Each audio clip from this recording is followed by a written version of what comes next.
ठाकरेंची बदनामी करणारा व्हिडिओ सोशल मीडियावर व्हायरल झालाय।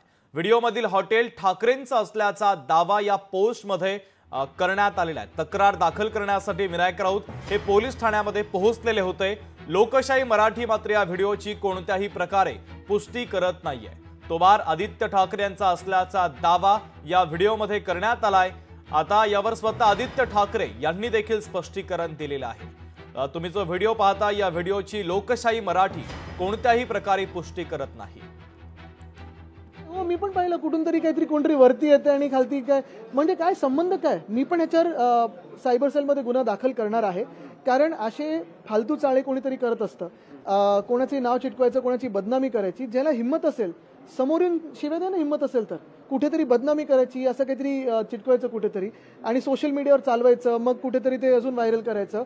हे असे घाणेरडे चाळे एकच पक्ष करतो आणि निवडणूक जिंकायचा प्रयत्न करतो। पण आम्ही नक्कीच सायबर सेलकडून अपेक्षा करू आणि मुख्यमंत्र्यांकडून पण अपेक्षा करू, कारण त्यांनी मध्यंतरी हाऊसमध्ये पण सांगितलं होतं की आम्ही चांगलं राज्य स्थापित करू। चांगल्या राज्यात अशा घाणेरड्या कामांना हे जे काही फालतू व्हायरल करतात त्यांना कुठेही स्थान नाही आहे।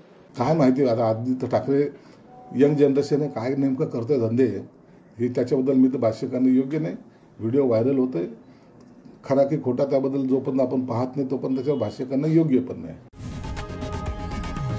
लोकशाही मराठी ऐका, पहा, जागरूक रहा।